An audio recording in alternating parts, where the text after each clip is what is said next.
본문 말씀은 마태복음 24장 1절에서부터 14절까지 읽어봅니다.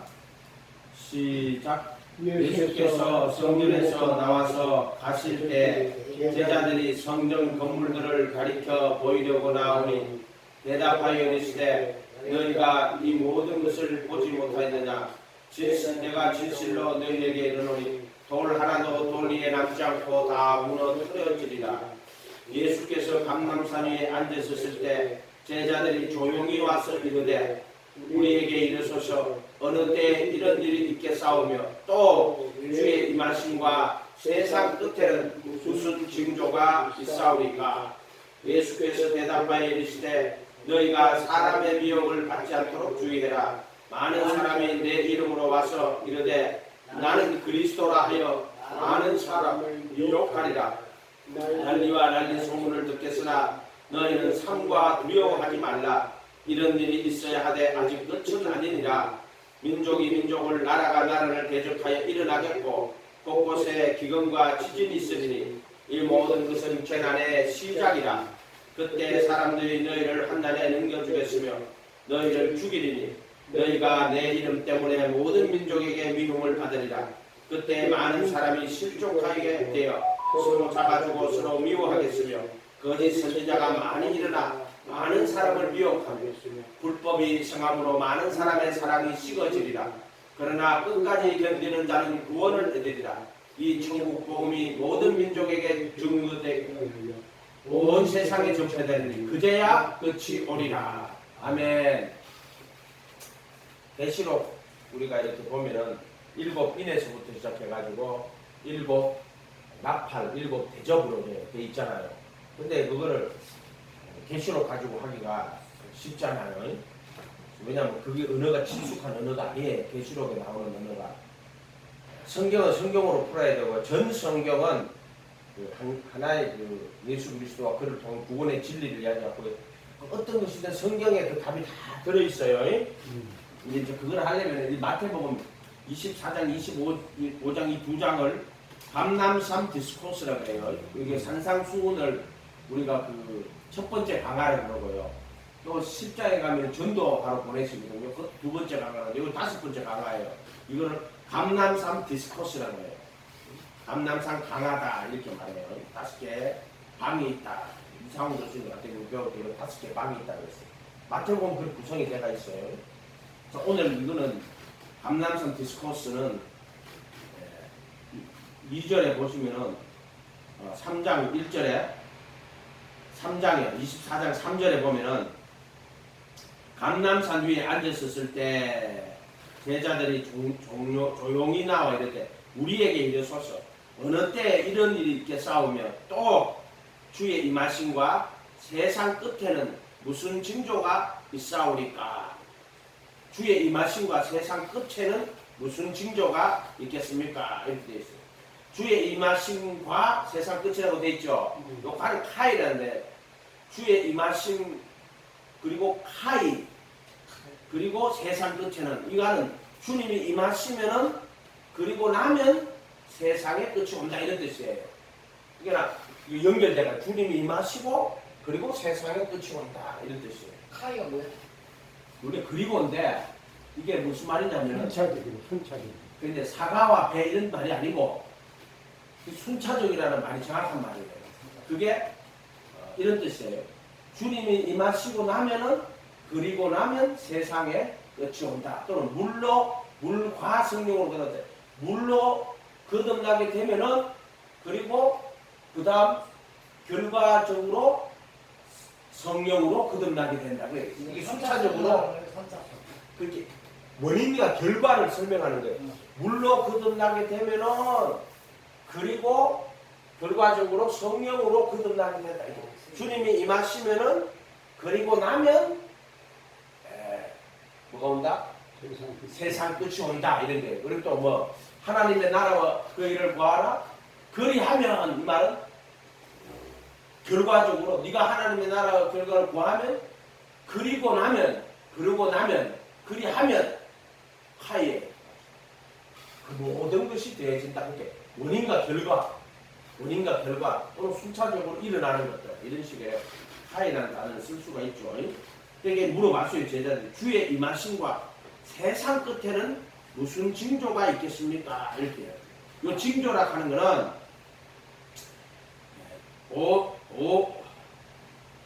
징조라 하는 거는 오딘인데 이거 오딘은 그게 아니고 징조가 세메이온이라는 거예요. 이 징조라 하는 건 무슨 말이냐면은 어떤 일이 일어나기 전에 나타나는 일들이에요.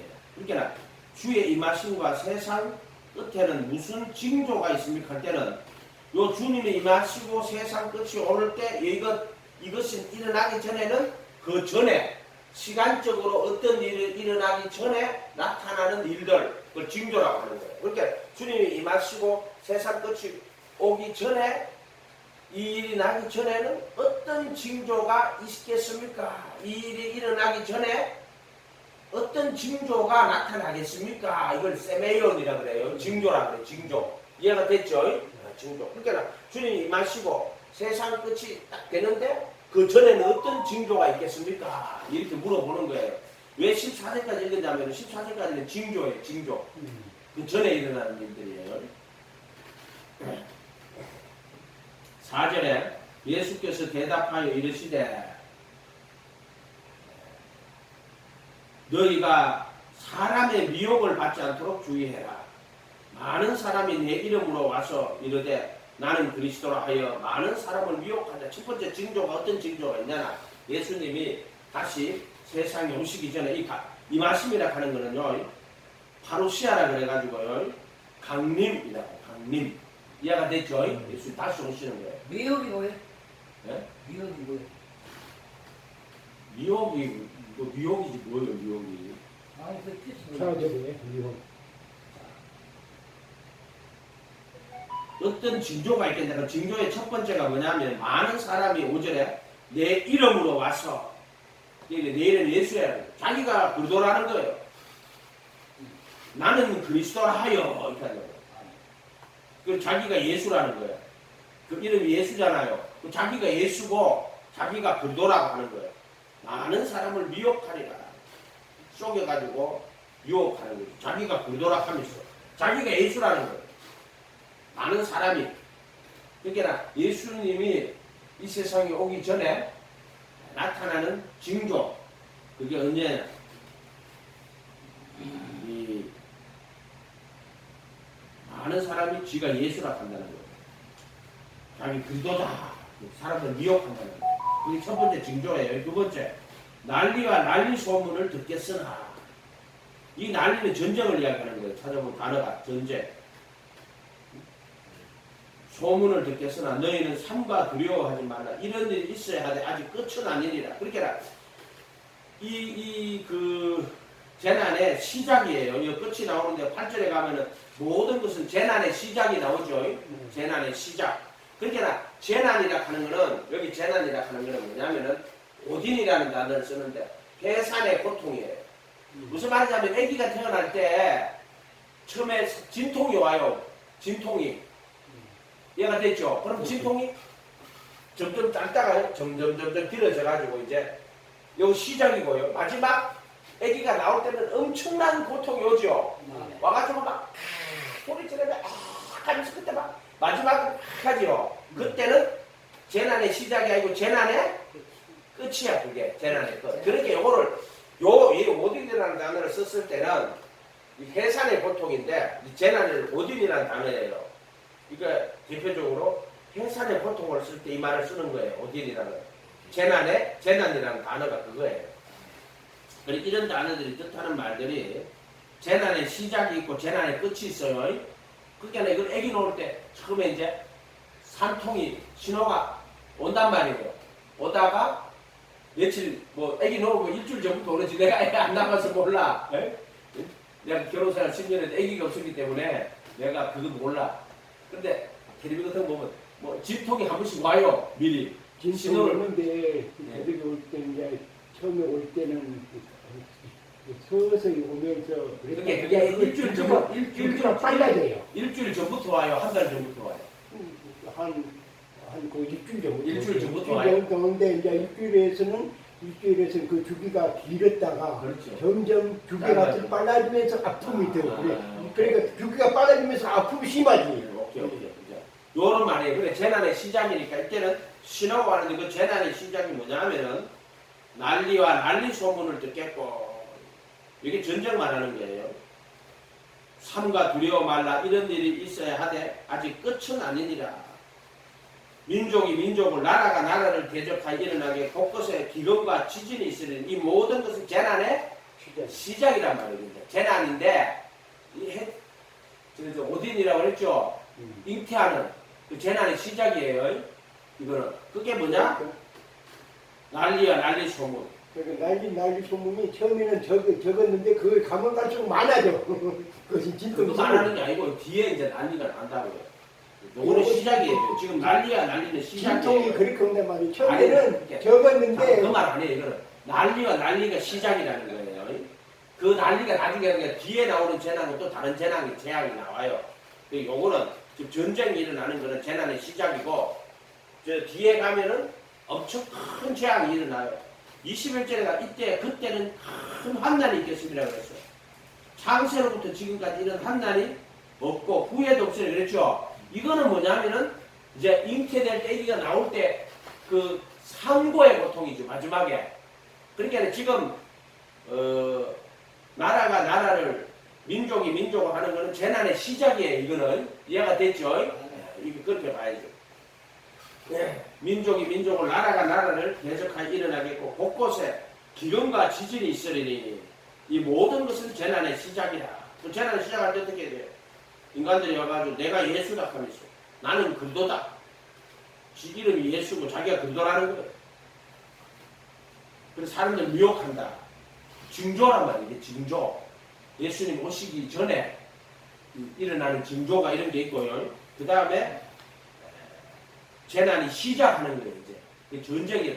그래서 이걸 혼자서 앉아서 생각해 보면 1, 2차 세계대전은 인류 역사에서 1, 2차 세계대전은 인류 역사가 겪었던 가장 큰 전쟁이에요. 그럼 이거를 1, 2차 세계대전으로 봐야 되나 혼자 고민을 했어요. 아니 또 3차 대전이 또 일어나냐? 여러분은 어떻게 생각하세요? 이런 문제를 가지고. 나는 역사를 공부했기 때문에 그런 게 좀 민감하단 말이에요. 개인적으로는 이게 1, 2차 세계대전, 특별히 2차 세계대전 같은 경우는 진짜 보세요. 민족이 민족을, 나라가 나라를 대적하여 일어난 그 전쟁이 뭐예요? 그게 2차 세계대전이에요. 어떻게 보면 전 세계가 이 전쟁에 휩싸였단 말이에요. 우리나라도 마찬가지잖아요. 일본 놈들이 점령해갖고 우리나라 사람들 끌리가갖고 대동아 전쟁 끌리가가지고 징병되고 했잖아요. 우리나라 사람들. 그럼 많단 말이에요. 그렇게 이거를 2차 세계대전 이런 걸로 봐야 되나?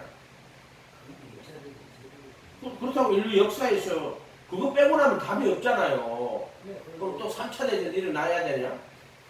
일어날 수도 있고 안 일어날 수도 있고. 3차 대전은 이것보다 2차 대전은 더 큰 세계대전이야. 하여튼 더 지켜봐요. 그거는 알 수가 없어요.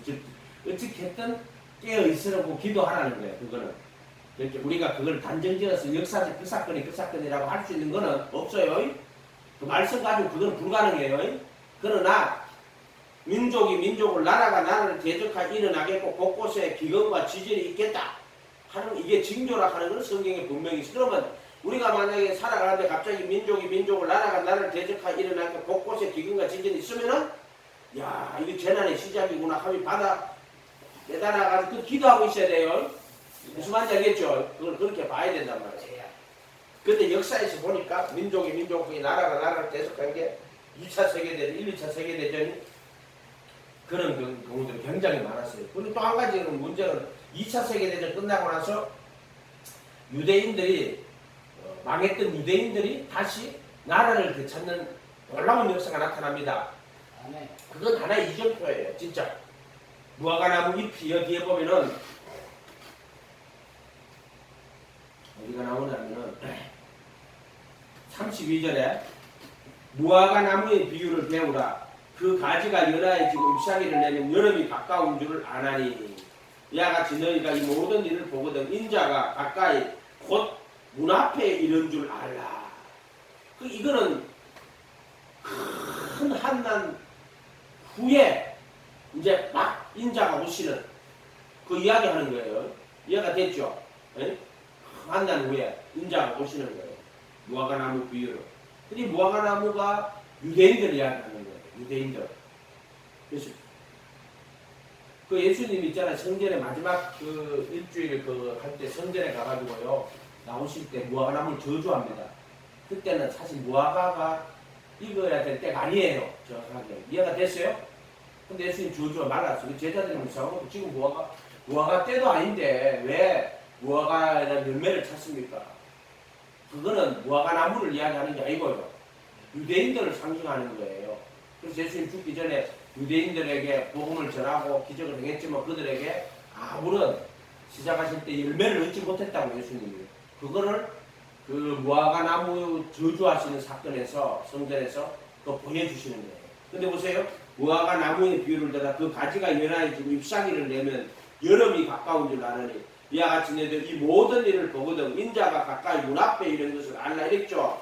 그럼 이거를 가지고 하면은 1948년도에 예수님이 이스라엘 나라가 회복됐잖아요. 그리고 회복되고 무화과나무가 다시 이제 나와가지고 그 무화과나무가 연하여지고 잎사귀를 내며 여름이 가까운 줄 알아라 하는 것처럼 이거 징조거든요. 지금 이제 유대인들에게 복음이 많이 전파가 됐어요. 그리고 그 유대인들이 예수 믿는 사람들이 생겼어요. 초대교회 때처럼. 초대교회 때 예루살렘 교회 성도가 한 그 학자들 말은 한 2만 명 정도 된대요. 예루살렘 교회 성도가. 이해가 됐죠? 그럼 지금도 이 유대인들 중에 예수 믿는 자들 그거를 메시아닉 유대인이라고 그래요. 메시아닉 유대인. 근데 그 사람들 믿는 이야기를 들어보면은요. 그들의 꿈에 예수님 나타나신대. 나타나가지고 내가 그도라고. 예수인데 내가 그도라고 이야기하는데 그들은 열렬하게 예수님 믿는데요. 안 그러고는 유대인들이 예수 믿을 수가 없어요. 왜냐하면 자기 조상들이 예수를 십자가에 못 박아 죽이잖아요. 그러니까 유대인들이 예수 믿는다 하는 거는 진짜 뭐 기적이 아니고는 못 믿어요. 근데 내가 이야기 들어보니까는 그 유대인들 중에도 지금 예수를 믿는 메시아닉 유대인들이 정말로 많이 있어요. 근데 그게 지금 듣기로는 그 브레드 TV에 하는 그 박종철이가 그 감독 그 사람 아니고 내가 이야기 한 2만 명인가. 근데 그거 이스라엘 당국에서 감시한대요. 그 사람들. 그 예수 믿는 유대인들은 감시를 한대요. 거기 말하자면 뭐 불순세계라고 보는 건지 그건 내가 모르겠어요. 그래 감시를 한다고 그래요. 그러니까 가까운 줄 알아라. 인자에게 징조가 가까운 줄, 문 앞에 있는 줄 알아라. 이렇게 되는 거죠. 일단 우리는 14절까지는 재난의 시작을 이야기하는 거예요. 이 재난하고 또 환난이라는 단어는 또 다른 단어예요. 환난은 큰 고통 당하는 거예요. 재난과 환난은 좀 다른 이야기예요. 네. 난리야 난리 소문을 들으나 너희는 삼가 두려워하지 말라. 이런 일이 있어야 돼. 아직 끝은 아니니라. 끝은 아니라고 그랬고 8절에는 재난의 시작이라고 그랬단 말이에요. 또 내가 고민하는 게 그럼 2차 세계대전을 1, 2차 세계대전을 재난의 시작이라고 봐야 되느냐. 이런 것들을 역사에서 비교를 해보는 거예요. 분명히 민족이 민족을 나라가 나라를 대적하여 일어나게끔 하는 것은 인류 역사에 이거보다 더 큰 사건은 없어요. 1, 2차 세계대전보다 더 큰 사건이 없어요. 사실 전 세계가 전쟁했단 말이에요. 이런 곳곳에 기근과 지진이 있으니 이 모든 것은 재난의 시작이라. 그게 시작할 때 어떻게 많은 사람이 와가지고 내가 예수라고 하면서 자기가 그도락하고 미혹한다라고 되어 있어요. 미혹. 여기는 그렇게 되어 있어요. 근데 보세요. 15절 이하에 가면 이제 큰 환난이 일어나요. 큰 환난. 이때는 어떻게 나타나냐면은 23절에 그때 사람이 너에게 말하되 보라 그리스도가 여기 있다 혹은 저기 있다 그래요. 이게 자기가 그리도락 하는 게 아니고 이때는 그리도가 여기 있다 저기 있다. 이거는 뭐냐면은 이 15절 이하에는 환난이 큰 환난이겠죠. 21절 말에 이는 그때 큰 환난이 있겠습니다. 창세로부터 지금까지 이런 한난이 없었고 후에도 없으리라. 이 큰 한난은 앞에 재난의 시작이라 하는 어디나하고 좀 다른 말이에요. 이 환난이라는 단어 자체가 다른 거예요. 이거는 고통 이런 뜻이에요. 고통, 억압 이런 거. 환난이 있을 것이야. 창세로부터 이런 환난이 없었고 후에도 없고 여태는 그 날들을 감하지 않으면 모든 육체가 구원을 얻지 못할 것이니 그러나 택하신 자들을 위하여 그 날들을 감하는 것이 됐겠라. 얼마나 고통이 심했으면은 육체도 이 구원이라 하는 거는 우리가 말하는 성경은 구속을 말하는 게 아니고요.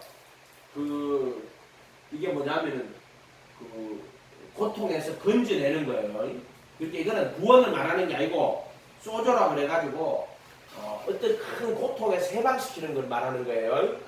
무슨 말인지 알겠죠? 그 구원을 말하는 게 아니에요. 이 소조라는 단어예요. 이거는 그래서 육체가 그 고통에서 건진받지를 못할 것이다. 그러나 택하신 자들을 위하여 그 날들을 감화해서 그 고통에서 벗어날 것이다 이런 뜻이에요. 그러면 모든 사람들이 이 고통에서 그 고통에서 벗어나서 죽는다는 뜻이에요.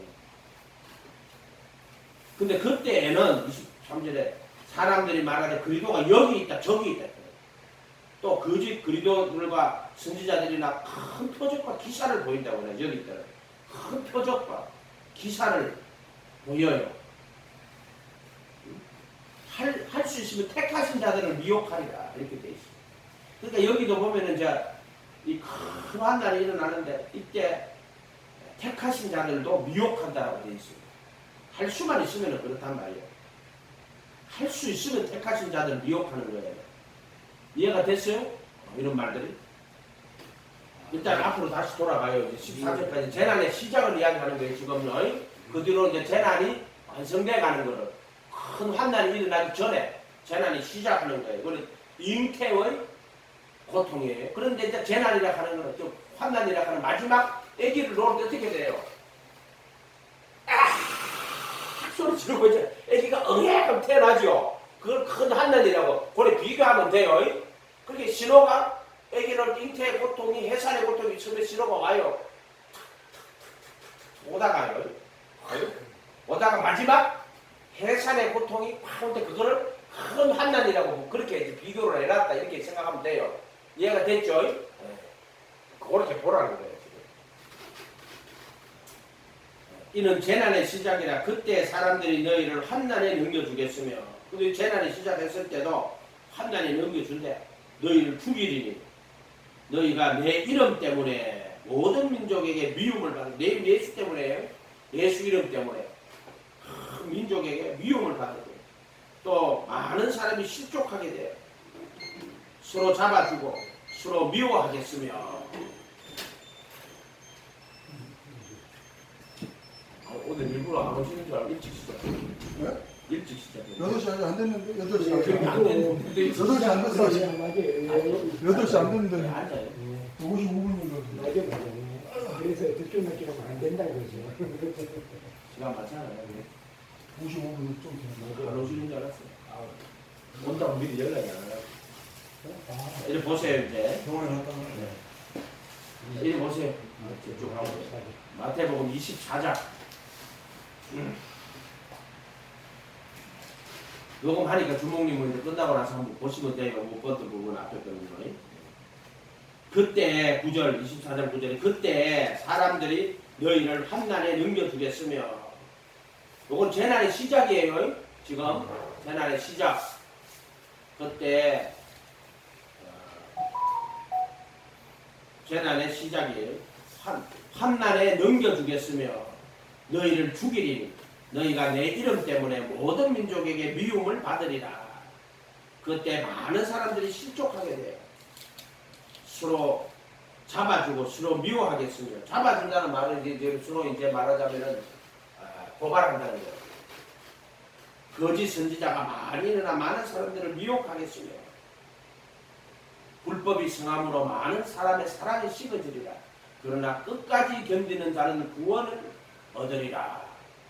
이 천국 복음이 모든 민족에게 전언되기 위하여 온 세상에 전파되는 그제야 끝이 오리라. 그렇게 재난이 시작을 해가지고 쭉 진행이 돼 가는 거예요 지금. 근데 언제 끝이 오냐면 이 천국 복음이 모든 민족에게 전언되기 위하여 온 세상에 전파되리니 그제야 끝이 오리라. 이렇게 됐죠. 아멘. 이렇게 됐다. 할렐루야. 아멘. 그리고 나서 이제 15장으로 가면 읽어봅니다. 15장 24장 15절부터 읽어봅니다.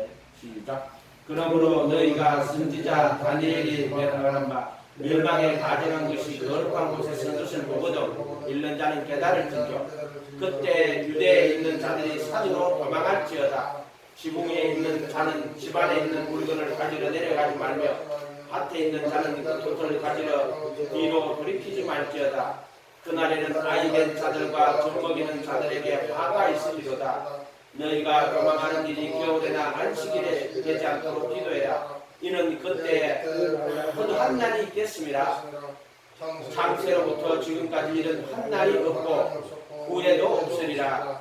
그날들을 감하지 아니하면 모든 육체가 구원을 얻지 못할 것이나 그러나 택하신 자들을 위하여 그날들을 감하시리라. 그때 사람이 너희에게 말하되 보라 그리스도가 여기 있다 혹은 저기 있다 잊지 말라.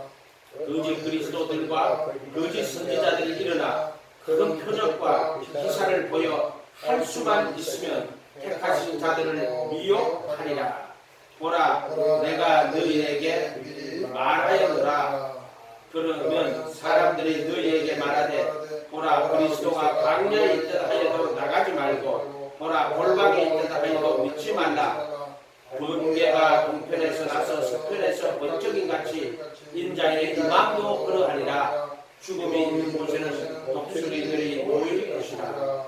29절에 읽어야 돼요. 시작. 그날 환난 후에 즉시 해가 어두워지며 달이 빛을 내지 아니하며 별들이 하늘에서 떨어지며 하늘의 운명들이 흔들리리라. 그때 인자의 징조가 하늘에서 보이리니 그때 땅의 족속들이 통곡하며 그들이 인자가 구름을 타고 능력과 큰 영광으로 오는 것을 보리라. 그가 큰 나팔 소리와 함께 천사들을 보내리니 그들이 그의 택하신 자들을 하늘 이 끝에서 저 끝까지 사방에서 모으리라. 아멘. 자, 요거는 이제 재난의 시작을 지나가지고 언제 오냐면 큰 환난에 대한 이야기를 하는 거예요. 큰 환난. 이해가 됐죠?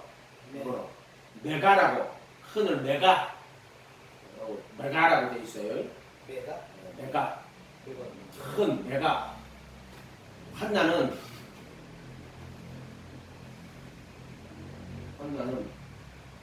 그 세메리온이 아니고 큰 환난, 이때 환난은 이게 지금 29절에 나온 환난은 29절에 환난은 똑같은 단어가 아니에요. 환난은 들립시스라고 해요. 억압, 고난, 환난 이런 말이에요. 억압, 고통, 괴로움, 고난 뭐 이런 뜻으로 쓰는 거예요. 앞에 나오는 거기 저기 재난은 오딘이라 그래가지고 재난 세메이온이라 그래가지고 해산의 고통이라고 그랬어요. 해산하기 전에 나타나는 그 전조 그거를 징조라고 한다고 그랬잖아요. 요거는 큰 환난이 메가 들립시스라 그래가지고요. 큰 고난, 환난, 고통, 괴로움 뭐 이런 거예요. 고난, 괴로움, 억압, 압박, 고난, 고통, 괴로움, 큰 괴로움. 요걸 해놔놓고 이제 우리 계시록 가야 되니까. 이렇게 큰 29절에 그날 환난 후에라고 돼 있죠. 그날 환난 후에. 그날이라 해가지고 뭐 하루 이틀 그런 게 아니라 제가 볼 때는 어떤 기간이 있어요. 그 환난이 큰 환난. 이게 21절에 이는 그때 큰 환난이 있겠어요. 큰 메가. 메가 스터디 그러잖아요. 메가는 아주 거대한이라는 뜻이에요. 큰 환난이 있겠습니다. 창세로부터 지금까지 이런 환난이 없었고 후에도 없으리라. 이 환난이 뭐예요? 큰 환난이죠. 그날들을 감하지 아니하면 모든 육체가 구원을 얻지 못할 것이고 그러나 택하신 자들을 위하여 그 날들을 감하시되 그렇게 택하신 자들을 위해 가지고 그 날들을 감해 주는 거예요. 이 환난을 무슨 말인지 알겠죠? 이해가 됐어요? 택하신 자들을 위해서 그 환난을 감해 주는 거예요. 그때 사람이 너희에게 말하되 그때는 이제 그 재난의 시작인 그 징조 때는 뭐라고 하면은 내가 그리도다. 예수님 이름으로 자기가 그리도다. 이런 식으로 말을 한다고 그랬잖아요. 근데 지금 여기서는 그리도가 여기 있다, 저기 있다 하는 거예요. 지금 이때는 사람들이 뭐라고 하냐면 그리도가 여기 있다 혹은 저기 있다. 또 24절에 거짓 그리도가 거짓 선지자들이 큰 표적과 기사를 보여 할 수만 있으면 택하신 자들을 미혹하리라. 그러니까 이때 이 환난, 큰 환난 가운데서는 어떤 일이 벌어지는가 보이겠죠. 택하신 자들을 미혹하는 거예요. 택하신 자들을. 이해가 됐죠? 이런 말들이. 그것도 그때는 표적과 기사를 보여가지고 할 수만 있으면 택하신 자들을 미혹하는 거예요. 25절에 보라 내가 너희에게 미리 말하였다고 딱 이야기하잖아요. 미리 말했다고 이야기하는 거예요. 지금 이런 경우 조금 있어요. 미리 말했다. 나도 하나님 이거 미리 말했다 하는 거 한번 내 인생에서 미리 내가 말했다 하는 걸 한번 경험한 적이 있어요. 삼손과 들릴라 미리 말했다고 이야기했어요. 기도할 때 내가 너희에게 미리 말했다고. 그러면 사람들이 너희에게 말하되 보라 그리스도가 광야에 있다. 나가지 말고 골방에 있다 하지 마라. 왜 그러냐? 자, 번개가 동편에서 나서 서편까지 번쩍인같이 인자의 이맘도 이 파루시아라 그래요. 파루시아. 강림하신다 이런 거예요. 파루시아. 이맘 단어가 그 단어예요. 번역을 할 때 이맘이라고 번역을 했는데 단어 자체는 파루시아예요. 강림하신다 이런 뜻이에요. 이맘도 그러하리라 이렇게 했어요. 아멘. 그러니까 지금 예수님이 큰 환난 후에 예수님 모시는 거예요.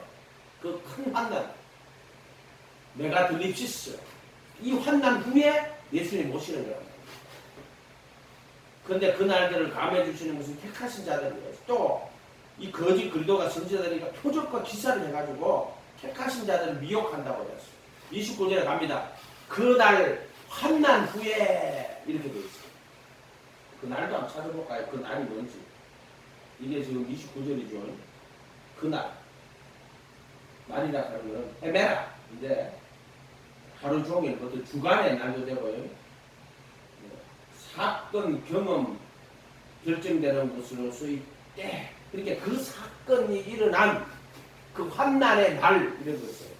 이게 하루라는 뜻은 아니고요. 날이라는 게 뭐 그렇게 보면 돼. 그 환난의 날 후에 이런 뜻이에요. 그날 환난 후에 그 환난의 날들 후에 그 환난이 기간이 얼마인지는 여기서는 이걸 갖고는 알 수가 없죠.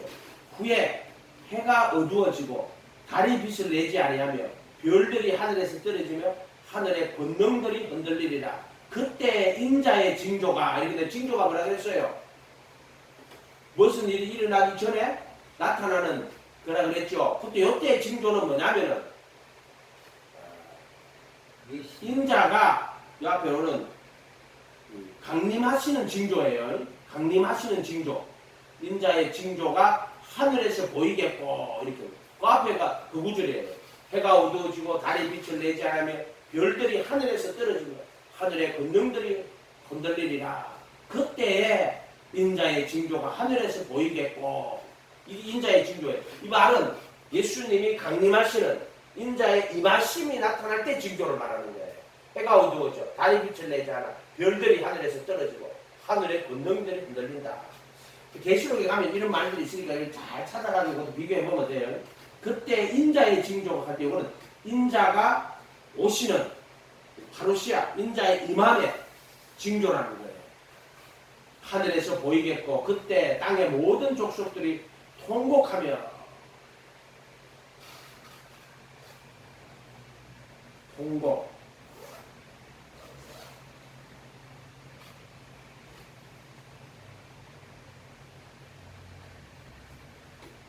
자르다 슬피 울다 애곡하다 가슴을 치다 이런 뜻으로 쓰이는 거예요. 그래서 인자가 구름을 타고 능력과 큰 영광으로 오는 것을 보리라. 그러니까 이 구름 타고 능력으로 오실 때 그거를 인자 임하신 파루시아라 그러는데 그 전에 징조가 뭐냐면은 해가 어두워지고 달이 빛을 내지 않고 별들이 하늘에서 떨어지고 하늘들의 권능이 흔들리리라. 바로 요 인자의 징조가 어때요? 그리고 큰 한나라에 지금 15절에 큰 한나라 이야기하는 거예요. 그가 31절에 큰 나팔 소리와 함께 이제 큰 나팔 소리 나오죠. 요게 어디서 나오냐면은 일곱째 나팔이에요. 나팔인데 계시록에 가면은 일곱째 나팔이에요.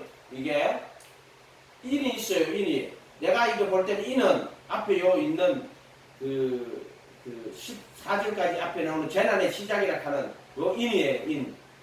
그 여섯째 인을 띄고 일곱째 인은 결국에는 그게 나팔이에요. 근데 일곱째 인 안에 일곱 나팔이 들어가요. 그게 일곱째 인에 일곱째 나팔이 아니고 일곱째 인 안에 일곱 나팔이 들어가 있어요. 일곱 나팔이. 이해가 됐죠?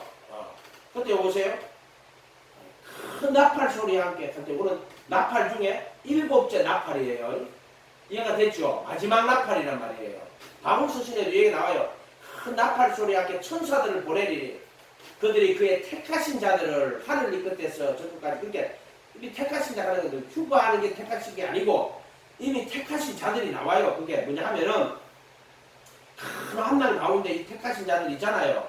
그런데 그 택하신 자들을 위하여 감하시는 거고 또 이 거짓 그리도와 선지자들이 큰 표적과 기사를 보여 할 수만 있으면 택하신 자들을 미혹해요. 그리고 나서 인자가 구름을 타고 능력과 큰 영광으로 올 때 그때 나팔 소리와 함께 천사들을 보내니 그들을 택하신 자들을 하늘 이 끝에서 저 끝까지. 왜 하늘이라 그럴까 여기서? 땅 이 끝에서 저 끝이라 안 그러고요. 구름을 타고 오는데 이때 지금 말하자면 휴거하는 거예요. 휴거해서 하늘 이 끝에서 하늘 저 끝이라 하는 것은 공중에서 주를 뱉는다 하죠. 그래서 하늘 이 끝에서 저 끝까지 사방에서 모으리라 이렇게 났다면 하늘 이 끝에서 저 끝까지라고 되어 있는 거예요. 이렇게. 이해가 됐죠? 요렇게 그렇게 요거를 마태복음 24장 감람산 디스코스를 잘 읽어보면은 요 답이 좀 들어있어요. 그리고 요게 이제 재난의 시작부터 시작해가지고요. 15절에 그러므로 너희가 선지자 다니엘이 멸한 바 멸망에 가득한 것이 거룩한 곳에 선 것을 보거든. 요거는 예루살렘 성전이 무너지는 거를 요 안에다 같이 집어넣는 거예요. 두 가지를. 유대인들은 이미 심판을 받아가지고 큰 한난을 겪었어요. 그게 어디냐면 AD 70년에 디투스가 와가지고 유대인들을 싹 다 죽였어요. 심판을 받았단 말이에요. 그들은 한난을. 그게 뭐냐? 돌 위에 돌 하나도 남지 않고 다 죽였어요. 거기 요 이야기 하는 거예요. 근데 요거를 왜 여기다 집어넣어놨냐면은 마지막 환난 때에 그때를 나타내려고 이 환난을 집어넣어놨어요. 유대인들을 멸하버리는. 그러니까 유대인들을요 싹 없애, 나라 자체를 없애버려. 유대 나라를 없애버린 거예요. 그래서 요 환난을 집어넣어놓은 거예요. 그래서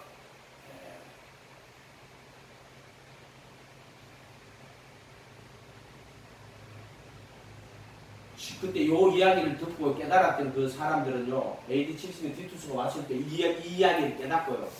멸망에 가득한 것이 거룩한 것이고, 이거 깨닫고요. 정말 사도로 도망갔대요. 유대인은 사도로 도망가고. 물건을 내려가지 말고 밭에 있는 그 돛을 가지러 뒤로 돌이키지 말고 밭에 바로 그냥 도망가요. 아이 벤 자들과 젖먹이는 자들에게 화가 있어요. 애들 다 죽였잖아. 도망 못 가잖아. 도망하는 일이 겨울에나 안식일에 일어나지 않도록 기도해라. 기도 제목이 그거예요. 근데 21절에 이는 그때 큰 한날이 있겠습니다. 유대인들이 이런 큰 한날 AD 70년을 겪었는데 이거는 마지막 오는 한날을 보여주시려고 같이 넣어놓은 거예요. 그래서 보세요. 24장 1절에 가보세요. 예수께서 성전에서 나와서 가실 때 제자들이 성전 논문들을 가리켜 보이려고 나오니 이전에 대답하여 이르시되 너희가 이 모든 것을 보지 못하였느냐. 내가 진실로 너희에게 이르노니 돌 하나도 돌 위에 남지 않고 다 무너뜨려 치리라. 예수께서 감람산에 앉으셨을 때 제자들이 조용히 나와 이르되 우리에게 이르소서 어느 때 이런 일이 있겠어. 그러니까 돌 위에 돌 하나도 남지 않고 어떨 때 이런 일이 있겠느냐. 이게 AD 70년이에요. 그 다음에 두 번째 또 주의 임하심과 세상 끝에는 무슨 징조가 있겠습니까? 이렇게 묻는다고요. 질문 자체가 어째 돌 위에 돌 하나 남지 않고 다 무너뜨리고 그 다음에 주의 임하심과 세상 끝에는 무슨 징조가 있겠습니까? 질문이 뭐예요? 주님의 임하심 바로 시야죠. 강림하심과 세상 끝에는 무슨 징조가 있겠습니까? 이렇게 물었단 말이에요. 대답이. 이해가 됐죠? 그래서 14절까지는 재난의 시작 이야기하고 그 다음에 15절부터는 큰 환난에 대한 이야기가 나오는 거예요. 근데 오늘 유대인들이 멸망당하는 것, 돌 위에 돌아도 남지 않는 환난. 유대 역사에서는 AD 70년에 와가지고 유대인 싹 다 몰아내고 죽이고요. 유대 민족을 없애버렸어요. 그러니까 2000년 동안 노예 생활을. 어쩌면 큰 환난이었죠. 유대인들에게는 아마 제일 큰 환난이었어요. 근데 2차 세계대전에 600만 명이 학살당하는 그런 이야기도 있죠. 어쨌든 이제 그건 그렇게 보면 되고요. 여기서 보면은 그래서 제가 왜 이걸 하냐면은 환난 후 주님이 오신다, 환난 전에 오신다. 이걸로 하면은 반드시 환난 후에 오시는 거예요. 환난 후에 오시는 거예요. 이해가 됐죠? 환난 후에. 그리고 이 나팔은 마지막 나팔 소리와 함께 바울 사도가 마지막 나팔 소리와 함께 천사들을 보내는 거 이야기도 그러니까 나팔이 7개 나팔이 나와요. 그런데 인은 내가 그래서 인은 이 3절에서 14절까지 인이에요. 인 내가 볼 때는 재앙들이 나타나는 거예요. 인이고 그 다음에 나팔은 여섯째 인 다음에 일곱째 인이 나팔이 첫 번째 나팔부터 나팔이 들어가는 거잖아요. 근데 거기 보면 나팔에 보면은 화화화 있으니까 다섯째 나팔, 여섯째 나팔이 화화해요. 그 일곱째 나팔도 화인데 일곱째 나팔일 때 이것이 일어나면서 일곱 대접에로 착 넘어가 버려요. 그러니까 이제 지금 여기 나팔 갈 때는 그게 여섯 번째 인, 다섯 번째 인, 여섯 번째 인 그게 화가 있으냐 할 때 요 이야기 하는 거예요. 요때 나오는 큰 환난이라 하는 거는 다섯 번째, 여섯 번째 인을 이야기 하는 거예요. 대충 보면 그렇게 볼 수 있어요. 그러면 그래서 그 다음에 그래서 환난 후에 예수님 오시는 거예요. 이해가 됐죠? 환난 후에 예수님 오시는 거예요. 그래서 환난 전에 오신다가 있고 환난 후에 오신다는 거 있죠. 이걸로 하면은 환난 후에 예수님이 재림하시는 거예요. 그 바로 시야 공중재림이에요. 공중재림. 이해가 됐어요? 그래서 역사적 전천년시대 이거는 그냥 환난이 있고 그 환난을 겪고 택하신 자들이 환난을 겪잖아요. 여기서. 그래서 내가 전에 장로님하고 이야기할 때 왜 역사적 저는 근본적으로 역사적 전천년시를 따라간다고 말한 이유가 이것 때문에 그렇게 말한 거예요. 마태복음의 이 이야기 때문에 큰 환난 다음에 예수님이 강림하시는데 그래서 그것을 역사적 전선론자는 뭐 전통적인 거죠. 역사적 전선론은. 그래서 큰 환난, 이 뭐라 그랬죠? 그 생각이 안 나요. 큰 환난 후에 예수님 오시는 거예요. 이해가 됐죠? 그러고 나서 휴거하고 나서 그 다음에 나타나는 게 일곱 대접이 나타나요. 그럼 대접은 그냥 재앙을 쏟아내는 거예요. 그냥. 부숴버려. 재앙을 쏟아내는 거예요. 근데 이거는 그 대접은요, 그 땅에 남아있는 자들이 하는 거, 여기서 환난이라 하는 거는 다섯 번째 인, 여섯 번째 인이에요. 정확하게 말하면 다섯 번째 인은 황충이에요. 황충. 여섯 번째 인은 마병, 2만 그 마병의 환난. 요렇게 대가 있다는 거예요. 한번 찾아보고 계시록을 딱 찾아봅시다. 일단 이걸 가지고 계시록 풀 수밖에 없어서 이렇게 해요. 계시록 한번 봅시다. 계시록에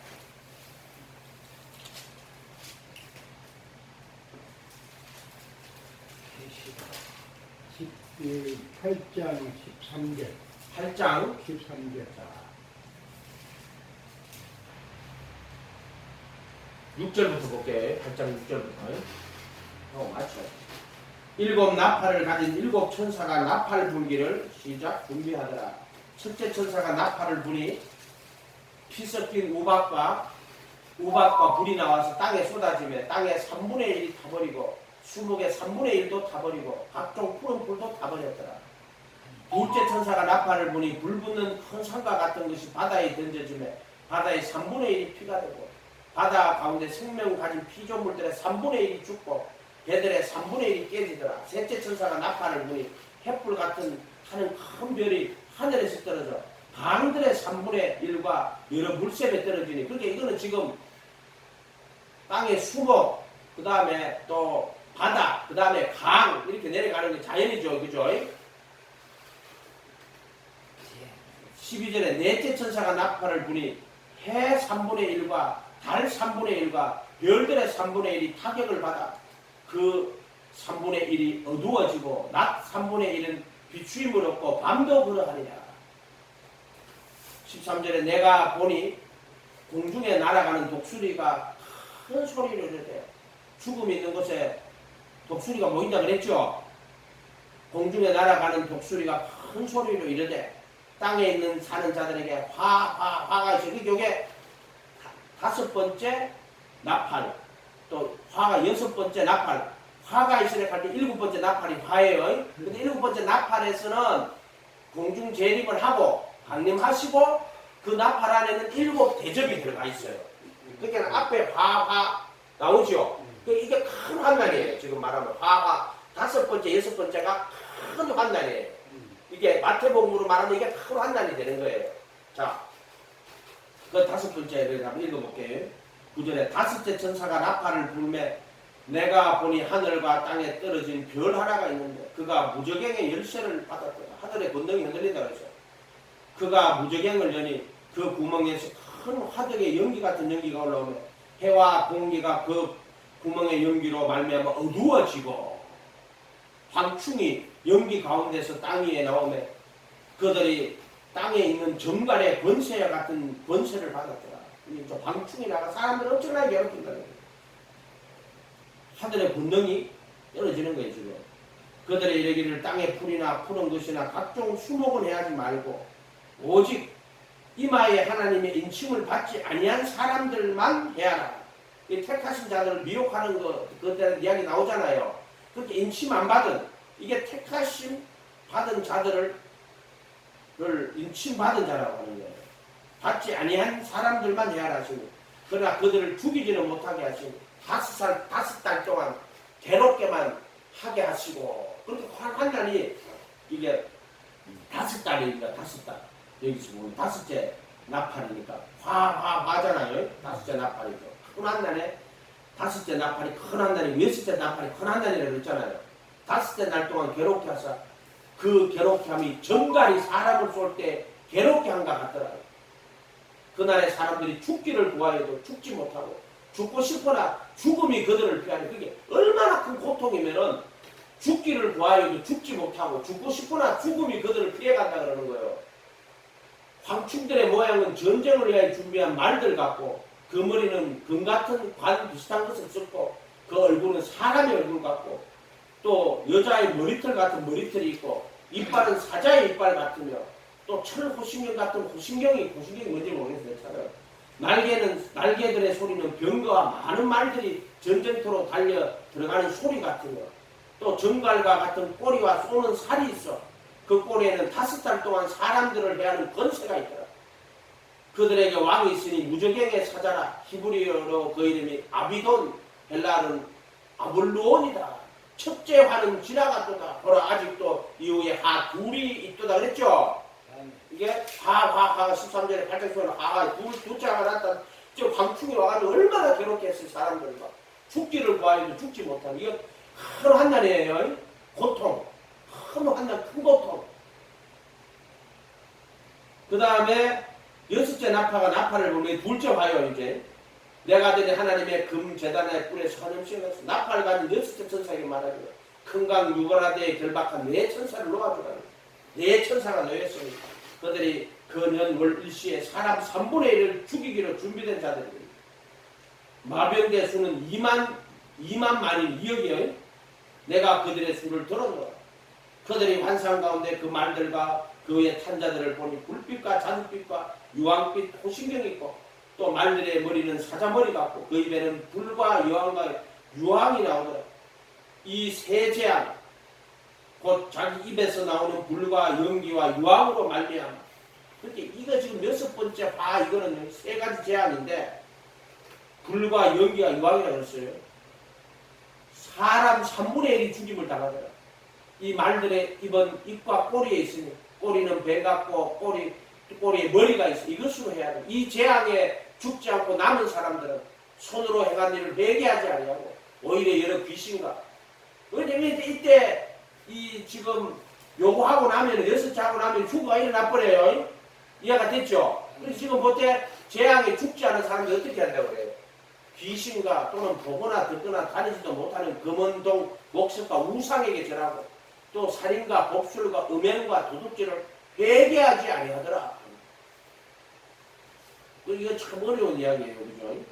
그러고 나서 이제 일곱 번째 나팔이 올 때 그때는 휴거가 일단 일어나고요. 그 다음 대접이 쏟아지는 걸로 이런 식으로 구성을 했다고 보면 돼요.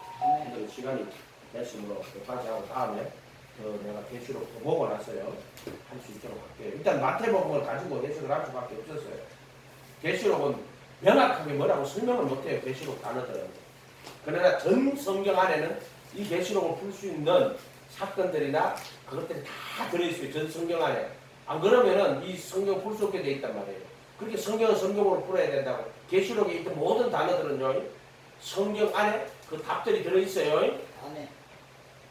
기도하겠습니다. 거룩하신 주님 감사합니다. 감남산 디스코스를 통하여서 주님 우리가 때를 분별하는 그런 지혜를 가질 수 있도록 축복하여 주시옵소서. 주님 허락하지 않으시면 우리가 알 수가 없습니다. 주님께서 지혜를 주시고 허락하여 주셔서 성경을 잘 풀 수 있도록 도와주시옵소서. 감사드리고 예수님의 이름으로 기도하옵나이다. 아멘.